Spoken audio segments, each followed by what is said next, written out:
Greetings and salutations, fellow pilots. This is Akirishin. In this video, I will be featuring the Alekseyev I-215 multi-role Soviet fighter. This aircraft has long-range, large-caliber armament. You can see the cannons up front. Those things are just huge. It has good survivability, but its engine is said to be vulnerable. High airspeed and a long-lasting boost. In terms of that boost, let's see here. Okay, so boost duration is 16 seconds, so that's not too bad. It has low effectiveness in maneuvering combat and is effective in mid-altitude combat and destroying some ground targets. Said to be able to carry powerful bombs. We'll look at that here shortly. Now, I do not have this aircraft to specialist level yet. In the cockpit, I have a stock gyroscopic sight, which increases accuracy of forward-firing offensive weapons by 5%. Now, the downside is a 3% decrease in the pilot's resistance to injuries. Our other choice would be cockpit armor, which would actually increase our pilot's resistance to injuries, but the aircraft would lose maneuverability, and it already has, not the best maneuverability, so I didn't want to do that. Honestly, I almost never want to do that. In terms of the airframe, I went with a stock lightweight wing frame, which has plus 5% roll maneuverability and plus 1% in maneuverability in turns. Your other options were reinforced skin, which increases wings and tails resistance to critical damage, but at the cost of aircraft speed. And this aircraft speed being one of its strengths, I definitely did not want to debuff that, so I did not go with that. Reinforced airframe, which increases aircraft hit points, but again at the cost of aircraft maneuverability. I did not want this aircraft to suffer additional maneuverability issues, so I didn't go there. And finally, you have polished skin, which increases the aircraft speed at the cost of aircraft maneuverability. Now, that would be a very viable option for many of you out there who, want to treat the aircraft as totally a zoom and boom type fighter. But for me, I like to take these aircraft that have low maneuverability and help the maneuverability. That's a personal preference. So you could totally go with the polished skin, perfectly acceptable. In terms of engine, I went with a stock lightweight power unit, which increases yaw maneuverability by 2%. Whoopee. I don't know if any of you ever do any yawing in your aircraft. I certainly don't, so I don't know that has any real benefit, but whatever. But it does increase maneuverability in turns by 1%. The negative is a 3% decrease in engine's resistance to critical damage. Your other options were engine armor protection, which increases engine's resistance to damage at the cost of aircraft speed. Didn't want to do that because I don't want to lose this aircraft's speed. A combined injection boost system, which increases boost efficiency, but your boost is less available. And I really want that boost as available as possible. And finally, you could have gone with uprated engine, which increases engine thrust, but at the cost of resistance to fire. Now that would be a very viable option. Again, if you really want to focus on the aircraft's zoom and boom potential, you could go with uprated engine. Now, because we do have somewhat increased chance of our pilot being injured, I did go with emergency medical kit as a consumable, which heals injured crew members and provides resistance to injury for 10 seconds. And of course, our only crew member is our pilot, so that is meant to help with that decreased pilot resistance to injuries. In terms of the airframe for consumables, I went with a secondary control system, which restores controllability of wings and tail. In the engine, I went with emergency engine cooling, which improves the engine cooldown rate by 5 times for 10 seconds. Now, again, airspeed is one of our greatest strengths, and we do have that long-lasting boost of 16 seconds, as we discussed, so I wanted to buff that by going with the emergency engine cooling. Your other options there would be emergency engine restart, which is certainly a viable option, or anti-oxidizing additive, which increases engine thrust by 5%. If you went with engine restart, certainly a viable option, but I wanted to go with the emergency engine cooling. For ammunition, I have several of these fragmentation ammunition, which maximum chance of inflicting critical damage, recommended for autocannons, which we certainly have. I had several of those in the depot, so I went with that, but you're perfectly fine going with universal ammunition as well. Okay, in terms of our pilot skills, to further buff our strong airspeed, I went with Engine Guru 1, which increases engine thrust by 3%. So that helps with our acceleration. So when we need to, really get up to speed quickly, if we're in danger or whatever, or need to catch up to somebody, that really helps. Also Engine Guru 2, which additionally increases engine thrust by 2%, but also increases our top speed by 2%. So buffing that nice airspeed that we have. For maneuverability, I went with Aerodynamics Expert, which increases the positive effects of the mounted equipment on aircraft maneuverability and speed by 40%. So all those times where we chose greater maneuverability, that will help by those effects by 40%. We did have an increased fire chance on this aircraft, so I went with fire resistance, which reduces fire duration and damage by 20%. If I could get it, if I had the skill points, I would go with Aerobatics Expert, which increases maneuverability in all axes by 2%. Again, always trying to achieve good synergy between our equipment, our consumables, which I tend to use to help to ameliorate any issues, any negatives that we got from our equipment, and then our pilot skills. We want to help the strengths of our aircraft and to synergize with our equipment and consumables well, and I think we've done that. In terms of the aircraft stats, the aircraft service ceiling is 4,000 meters, but your maximum optimal altitude is 1,600 meters. So again, very much a mid-altitude aircraft. Above 1,600 meters, you are going to start to see decreases in this aircraft's performance. In terms of maneuverability, it has a 12-second average time to turn 360 degrees, which is not horrendous. A boost speed is 969 kilometers per hour. Again, the duration is 16 seconds, as we discussed previously. Dive speed 1,000 kilometers per hour. Your average cruise speed is 510 kilometers per hour. Looking at our armaments, we have two 57 millimeter cannons, which do 290 damage per second with a rate of fire of 60 rounds per minute. That's a low rate of fire, but I tell you what, when those things hit, boy, they do a lot of damage, and they have a huge effective firing range of 1,150 meters. So that's really excellent. Can equip bombs on this. I did not, because honestly, rarely use bombs with this aircraft, but you certainly could equip the bomb with it.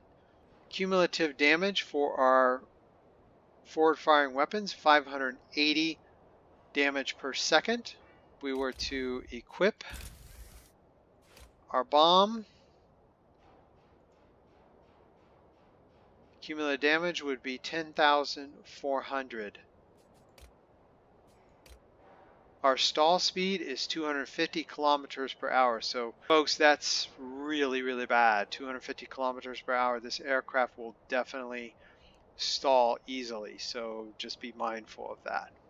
Okay, in terms of paint schemes, this is summer. Kind of a tiger look there. Winter.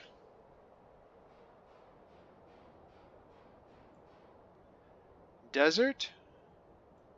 And marine.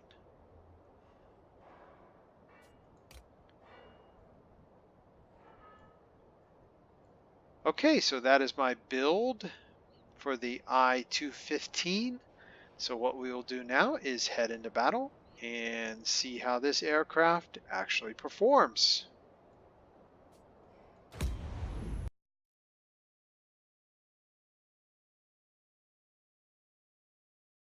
Okay, so we'll be fighting in our I-215 over the Alpine Gamut Collision Theater of Operation. You are approaching the area of combat operations.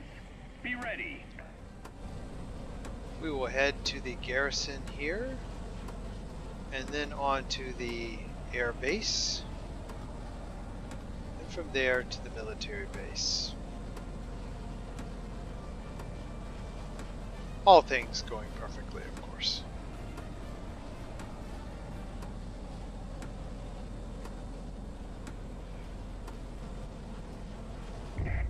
Pilots, get ready for action.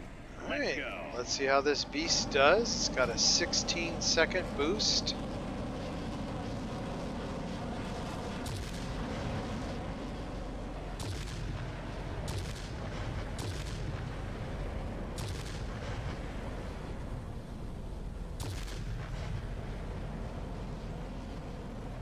It's a vicious sounding cannon.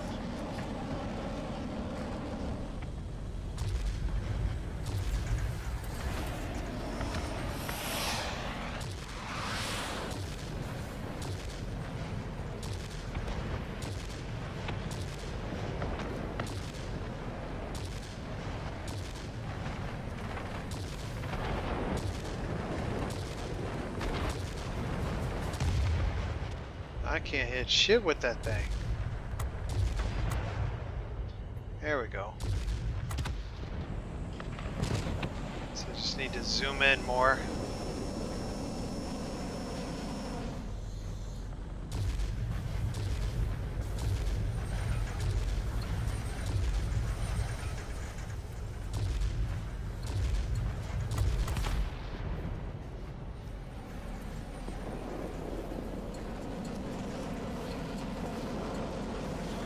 Alright, on to the airfield here.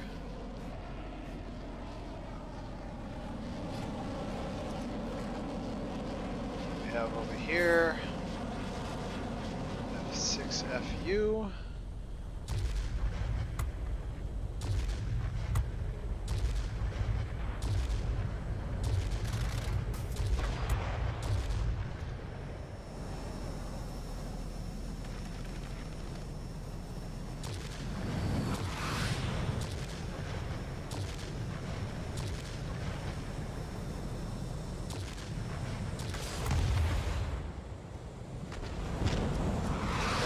Hit things, it really does a number on them.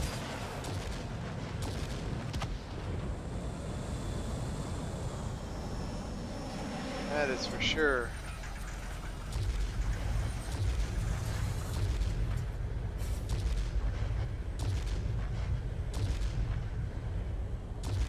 They don't overheat too badly, that's good.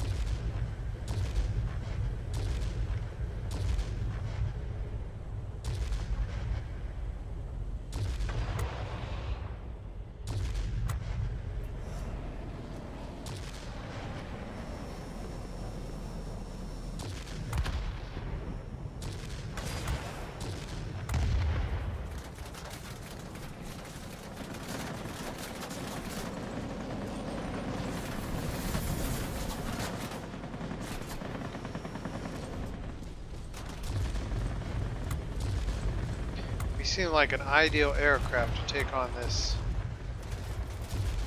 Ground attack aircraft.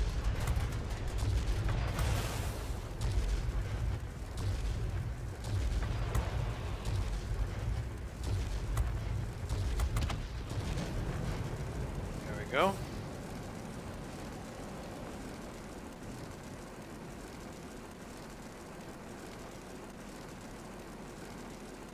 So far, so good, all things considered. Oh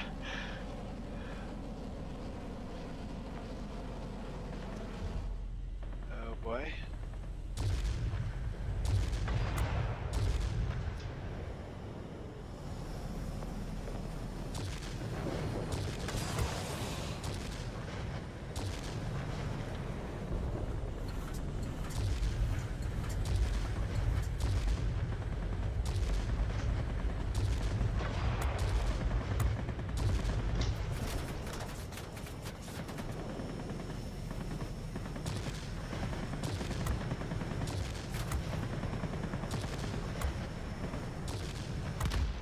There we go. It's really just a matter of hitting things with these huge cannons that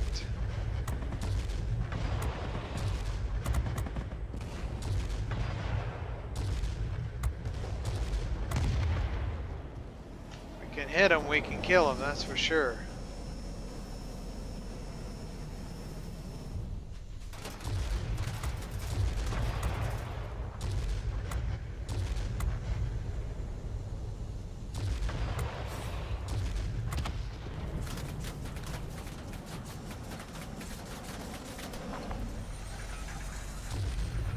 Pretty good range. Not having any trouble hitting that range out.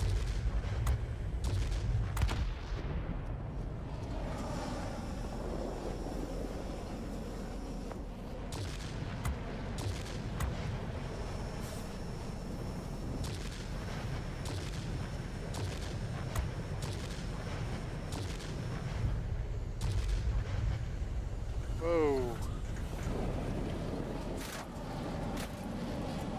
Stalling there a little bit.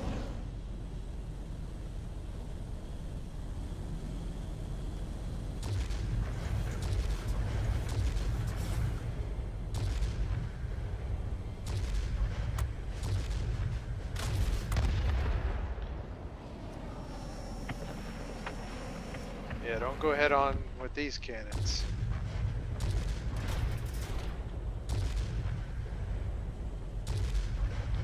Unless you have a lot of health. Receiving reports about rapidly A big cannon deteriorating yourself. weather conditions. Support will be unable to reach you. Do you read me? Over.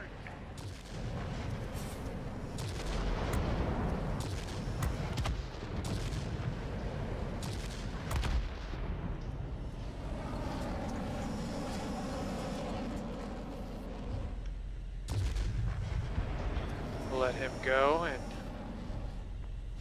this one that we're better lined up for. The enemy is launching rockets at us from the military base. Take action.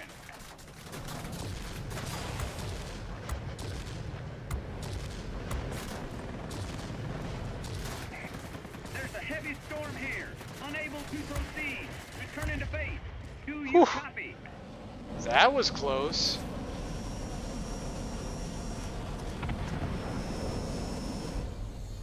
Just a little bit.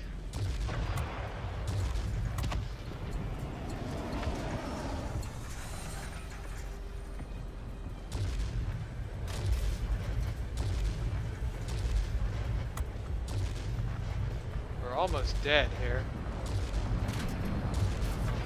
We are past the squall line.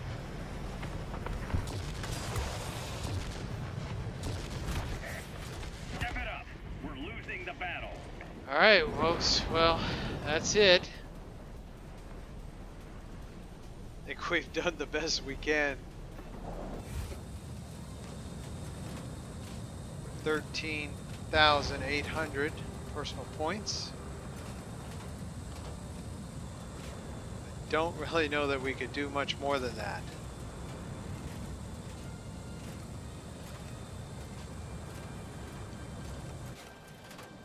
Looks like it's all but over at this point. But other than, you know, having difficulty hitting things, I think the I-215 has performed quite well. And I think we're going to see our damage numbers are pretty darn high.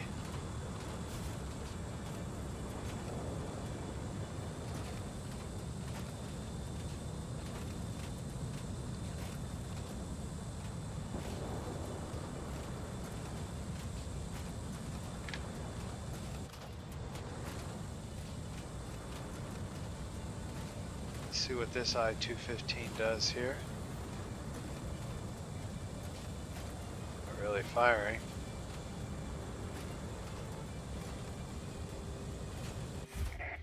Attention all aircraft. Fall back and regroup. Alright, so let's see what we have here. Lambert Medal. Winged Legend, #1 spot on the team, 2 chevrons on the grade rank. Flaming Shores and Flying Start. Unfortunately a defeat for the team, but like I said, I think the I-215 did pretty well there, except for my bad shooting. Head back to the hangar and take a look at the after action report.